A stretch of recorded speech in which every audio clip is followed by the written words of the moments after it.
कहानी की शुरुआत समुद्र के बीच बसे एक रहस्यमयी टापू से हुई, जहां हमें एक विशाल स्टेडियम लोगों से खचाखच भरा दिखाई दिया। वहां मौजूद सभी लोगों की नजरें सामने खड़े स्टाफ पर टिकी थीं। तभी स्टाफ के इशारे पर 3 मीटर लंबी एक बड़ी शार्क धीरे धीरे चारे के तौर पर ऊपर खींच कर लाई गई। तभी वहां बैठे लड़के को समझ आ गया कि अभी कुछ बड़ा होने वाला है। उसने तुरंत अपने बड़े भाई को देखने के लिए कहा और जैसे ही उसका भाई सिर उठाकर देखने लगा, उसी पल पानी के अंदर से एक विशाल जीव अचानक बाहर निकल आया।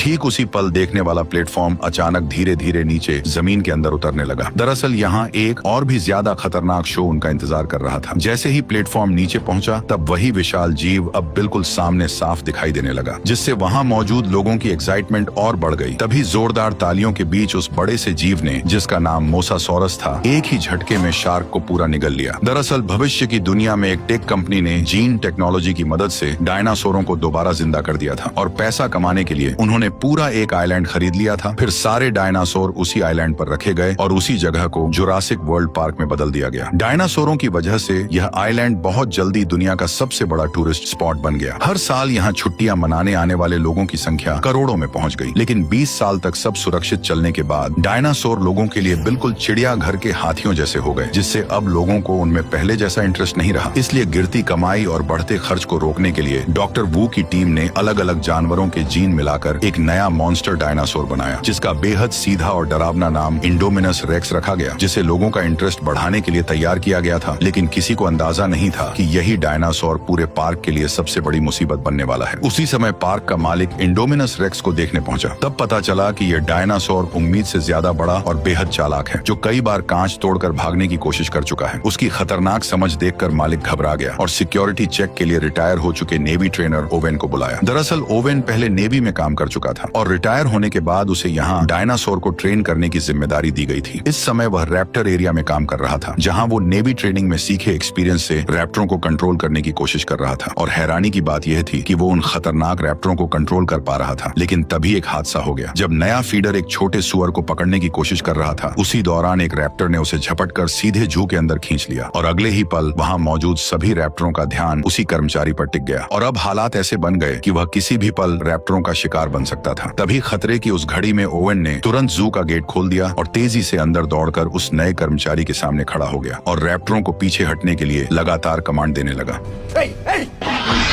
काफी कोशिशों के बाद ओवेन के साथी कर्मचारी को बाहर खींचने में कामयाब हो गए। लेकिन उसी वक्त रैप्टर नीचे झुककर शिकार की पोजीशन में आ गए, जिससे ओवेन को समझ आ गया कि अब उसकी जान खतरे में आ चुकी है। इसलिए वह एक तरफ कमांड देता रहा और दूसरी तरफ धीरे धीरे पीछे हटता गया। फिर जैसे ही गेट बंद होने ही वाला था, वह अचानक एक रोल मारकर ठीक समय पर बाहर निकल आया और इस तरह उसकी जान बच गई। इसके बाद क्लेरा ओवेन को इंडोमिनस रेक्स के पास ले गई और बताया कि यह टी रेक्स के जीन से बना एक सीक्रेट हाइब्रिड है, जो बचपन से अकेले पला है। यह सुनकर ओवेन ने चेतावनी दी कि अकेलापन उसे खतरनाक बना सकता है, इसलिए उसने तुरंत डायनासोर को दिखाने को कहा। लेकिन हैरानी की बात यह थी कि खाना डालने के बाद भी इंडोमिनस कहीं दिखाई नहीं दिया, जिससे सब बेचैन हो गए। और सबसे अजीब बात यह थी कि मॉनिटरिंग सिस्टम भी किसी तरह का हीट सिग्नल पकड़ नहीं पा रहा था, जैसे वह विशाल दानव अचानक हवा में गायब हो गया हो। तभी ओवेन की नजर दीवार पर पड़े बड़े बड़े पंजों के निशानों पर गई और इससे अंदाजा लगाया गया कि शायद इंडोमिनस दीवार पार करके बाहर निकल गया है। यह सुनते ही क्लेरा का चेहरा पीला पड़ गया। उसने तुरंत कंट्रोल सेंटर लौटने का फैसला किया और रास्ते में ही टीम को अलर्ट रहते हुए इंडोमिनस के शरीर में लगी लोकेशन चिप तुरंत ट्रैक करने को कहा। दूसरी तरफ पार्क के अंदर मौजूद ओवेन और गार्ड दीवार के पास जाकर ये देखने लगे कि आखिर इंडोमिनस बाहर कैसे निकला। लेकिन तभी कंट्रोल सेंटर से एक डरावनी खबर आई कि लोकेशन चिप दिखा रही है कि इंडोमिनस अभी भी अंदर ही है। ये सुनते ही सबके होश उड़ गए, क्योंकि उस समय तीनों लोग अभी भी उन्हीं पंजों के निशानों को ध्यान से देख रहे थे। कंट्रोल रूम के स्टाफ ने तुरंत गार्ड को फोन करके उन्हें जल्दी से वहाँ से निकलने के लिए कहा। ओवेन ने जैसे ही यह सुना, वह तुरंत मुड़कर अंदर वाले गेट की तरफ दौड़ पड़ा। लेकिन तभी आखिरी गार्ड ने देखा कि इंडोमिनस ठीक उस ओर बढ़ रहा है जिधर ओवेन भाग रहा था। तभी इस अफरा तफरी में अचानक डायनासोर ने एक गार्ड पर हमला कर दिया। घबराकर दूसरा गार्ड दीवार के पास बने गेट तक पहुंचा और उसे तुरंत खोल दिया। जब उसने देखा कि उसका साथी इंडोमिनस के हाथों मारा जा चुका है, तो डर के मारे वो घबरा गया और बिना सोचे समझे भागकर गेट के बाहर निकल गया। उधर ओवेन भी पूरी ताकत से दौड़ता रहा और आखिरकार गेट बंद होने से ठीक पहले बाहर निकलने में कामयाब हो गया। लेकिन इंडोमिनस ने गेट में बची छोटी सी दरार का फायदा उठाया और जोरदार टक्कर मारकर पूरा गेट तोड़ दिया और वो भी बाहर निकल आया। इस खतरनाक पल में ओवेन ने तुरंत जमीन पर स्लाइड मारकर खुद को एक कार के नीचे छुपा लिया और फिर बिना देर किए पीछे मुड़कर उस डायनासोर की हर हरकत पर नजर रखने लगा। उसके भारी कदमों की आवाज से उसे पता चला कि इंडोमिनस अब गार्ड की ओर बढ़ रहा है। उस समय कार के पीछे छिपा गार्ड इतना डरा हुआ था कि उसकी सांसें तक अटक चुकी थी। इसी बीच इंडोमिनस किसी राक्षस की तरह सामने आया और गार्ड को एक ही झटके में जिंदा निकल गया। अपनी जान बचाने के लिए ओवेन ने जल्दी से कार के फ्यूल टैंक को काट दिया और पेट्रोल बहने दिया ताकि उसकी गंध इंडोमिनस को कंफ्यूज कर दे और वह उसे सूंघ न पाए। और सच में कुछ ही देर बाद इंडोमिनस को उसकी मौजूदगी का पता नहीं चला और एक जोरदार दहाड़ लगाकर अचानक वहां से चला गया। लेकिन अब वह खतरनाक डायनासोर इंसानी कैद से बाहर निकल चुका था, जिस वजह से कंट्रोल रूम में बैठे सभी लोग घबरा गए। उसी वक्त उन्हें पता चला कि इंडोमिनस लगभग 5000 मीटर दूर विजिटर एरिया की तरफ बढ़ रहा है, जहां करीब 20,000 लोग मौजूद हैं। यह सुनते ही क्लेरा ने उस एरिया में अलार्म बजाने की तैयारी की, लेकिन तभी पास खड़े मालिक ने उसे तुरंत रोक दिया, क्योंकि चेतावनी जारी होते ही पूरा पार्क बंद करना पड़ता और सिक्योरिटी पर सवाल उठ जाते, जिससे पार्क बंद होने तक की नौबत आ सकती थी। इसलिए मालिक को भरोसा था कि सिक्योरिटी टीम उस डायनासोर को संभाल लेगी। उसी समय सोल्जर्स की टीम उस जगह पहुंच चुकी थी जहां ट्रैकिंग चिप इंडोमिनस की लोकेशन दिखा रही थी, लेकिन वहां पहुंचने के बाद भी उन्हें इंडोमिनस कहीं दिखाई नहीं दिया। तभी टीम लीडर ने देखा कि जमीन पर पड़ा ट्रैकर इंडोमिनस के शरीर से निकाल दिया गया है। उसी पल अचानक कुछ खून की बूंदें रहस्यमय तरीके से उसके हाथ पर गिरने लगी। ये देखते ही सभी लोग डर कर ऊपर देखने लगे और जो नजारा उन्होंने देखा उसने सबको हैरान कर दिया। दरअसल इंडोमिनस ने गिरगिट के जीन की मदद से खुद को आसपास के माहौल में पूरी तरह छिपा लिया था। ये देखते ही टीम लीडर भागने ही वाला था कि उसी पल इंडोमिनस ने उसे पकड़ लिया। बाकी सभी गार्ड तुरंत अपनी स्टन गन उठाकर उस पर फायर करने लगे, लेकिन अगले ही पल इंडोमिनस ने अपने भारी पैर से टीम लीडर को कुचलकर मौत के घाट उतार दिया। बाकी गार्ड उसे रोकने के लिए आगे बढ़े और लगातार इलेक्ट्रिक शॉट मारते रहे, लेकिन इंडोमिनस ने एक एक करके सभी को बेरहमी से मार गिराया और 1 मिनट से भी कम समय में कई लोग अपनी जान गंवा बैठे। ये खबर मिलते ही ओवन ने गुस्से में क्लेरा को चेतावनी दी कि इंडोमिनस एक ऐसा मॉन्स्टर है जिसे खुद भी नहीं पता कि वह असल में क्या है, और अगर वह जंगल से बाहर निकल गया तो वह हर जिंदा चीज को मारना शुरू कर देगा, क्योंकि ऐसा करके ही वह जिंदा रह सकता है। इसलिए उसे रोकने के लिए असली हथियारों का इस्तेमाल करना ही पड़ेगा। लेकिन क्लेरा अपने मेहनत से बनाए इस पार्क को जंग का मैदान बनते नहीं देखना चाहती थी। इसी वजह से उसने ओवन की सलाह को नकार दिया। यह सुनकर ओवन गुस्से में कंट्रोल रूम से बाहर चला गया, लेकिन पार्क में मौजूद 20,000 से ज्यादा लोगों की सेफ्टी के लिए क्लेरा ने आखिरकार पूरे पार्क में अलार्म बजा दिया। उसी समय दोनों भाई पार्क के एक प्रोजेक्ट का मजा लेने जा रहे थे और जैसे ही उनकी टूर कार स्टार्ट हुई उसी पल स्टाफ को खतरे की चेतावनी मिल गई। इसलिए उन्होंने तुरंत बाकी सभी टूर कारों को रोक दिया। लेकिन अजीब बात यह थी कि दोनों भाइयों की कार नहीं रुकी और वह धीरे धीरे पार्क के अंदर की ओर बढ़ती चली गई। इस इलाके में कई तरह के शाकाहारी डायनासोर खुलेआम घूम रहे थे, जैसे 3 सींग वाला ट्राइसेराटॉप्स, बड़े बड़े हड्डी जैसे प्लेट वाले स्टेगोसोरस और वहीं लंबी गर्दन वाला ब्रैकियोसोरस। ये सभी डायनासोर काफी शांत थे, लेकिन तभी टूर कार के अंदर अचानक एक चेतावनी सुनाई दी, जिसमें बताया गया कि सिस्टम में गड़बड़ी आ गई है और गाड़ी अब अपने आप होटल की तरफ वापस लौटेगी। लेकिन बड़ा भाई लौटना नहीं चाहता था। ऊपर से दोनों पार्क की ऑपरेशन मैनेजर क्लेरा के भतीजे थे, इसलिए उनके पास एक खास एक्सेस वाला रिस्टबैंड था। इसी वजह से उसने सीधे सिस्टम को कंट्रोल कर लिया और अपने छोटे भाई को लेकर पार्क के और अंदर की तरफ बढ़ गया। उधर क्लेरा को भी अचानक अपने भतीजों की याद आई और उसने तुरंत बड़े भतीजे को फोन मिलाया, लेकिन उसी समय नेटवर्क चला गया। इसलिए उसने घबराकर स्टाफ से पूछा कि क्या सभी टूर कार वापस लौट आई हैं। जांच करने पर पता चला कि बस एक ही टूर कार अभी तक वापस नहीं आई थी और वही कार उसके दोनों भतीजों की थी। ये सुनते ही क्लेरा घबरा गई और तुरंत रेस्क्यू टीम को वहां जाने को कहा, लेकिन रेस्क्यू टीम पहले से ही व्यस्त थी, इसलिए मजबूरी में उसे ओवेन के पास जाकर मदद मांगनी पड़ी। उधर दोनों भाई पार्क के टूर एरिया के आखिरी हिस्से तक पहुंच चुके थे और तभी उन्होंने देखा कि सामने की फेंस किसी ताकतवर चीज ने तोड़ दी थी। जब उन्हें आगे जाने का रास्ता दिखा तो बड़ा भाई कार को तुरंत अंदर ले गया। थोड़ी देर बाद वे घने जंगल वाले इलाके में पहुंचे जहां कई एंकाइलोसोरस घूम रहे थे और पहली नजर में उन्हें 4 ही दिखाई दे रहे थे, लेकिन छोटे भाई ने जोर देकर कहा कि वहां 5 हैं। इसलिए बड़े भाई ने फिर से ध्यान से गिनती शुरू की। तभी उन्हें समझ आया कि कार के कांच में जो परछाई दिख रही है वह असल में 5वां नहीं बल्कि उनके पीछे खड़ा इंडोमिनस रेक्स है, जो चुपचाप उनके पास आ चुका था। उसने जोरदार दहाड़ मारते हुए कार को लात मार दी, जिससे दोनों भाई कार के साथ कई फीट दूर पहुंच गए। जैसे ही बड़ा भाई घबराकर कोई नाकाम कोशिश करने वाला था, तभी एक एंकाइलोसोरस की भारी पूंछ कार से टकराई और गाड़ी उलटकर दूर जा गिरी। इंडोमिनस रेक्स ने सोचा कि एंकाइलोसोरस उसका शिकार छीन रहा है, इसलिए उसने तुरंत उस पर हमला कर दिया और दोनों के बीच जबरदस्त लड़ाई शुरू हो गई। जब उसने एंकाइलोसोरस को काटने की कोशिश की तो उसकी मजबूत खाल की वजह से उसके दांत अचानक हिलने लगे। गुस्से में उसने अपने नुकीले पंजों से एंकाइलोसोरस की पीठ पर गहरा वार किया और आखिरकार उसे पलटकर एक ही झटके में मार डाला। ये सब देखकर दोनों भाई डर से कांप उठे और उसी वक्त क्लेरा का का फोन फिर से बज उठा। फोन की आवाज सुनते ही इंडोमिनस को अचानक कार के अंदर मौजूद शिकार का ध्यान आया और थोड़ी देर उसे घूरने के बाद उसने अपने पंजे से कार को जकड़ लिया। फिर उसने अपना विशाल मुंह खोलकर सीधे उसे निगलने की कोशिश की, लेकिन जब ऐसा करने में उसे मुश्किल हुई तो उसने चालाकी दिखाई। उसने कार को दांतों से पकड़कर जोर जोर से जमीन पर पटकना शुरू कर दिया। कांच टूटने ही वाला था कि तभी बड़े भाई ने मौका देखकर अपनी सीट बेल्ट खोल दी और छोटे भाई को पकड़कर कार से बाहर निकल आया। लेकिन उनकी यह हरकत इंडोमिनस की तेज आंखों से छिप नहीं सकी और उसने तुरंत उनका पीछा करना शुरू कर दिया। खुशकिस्मती से सामने एक छोटा सा झरना था, लेकिन इंडोमिनस ने पास आते ही अपना विशाल मुंह खोला। तभी दोनों भाई सही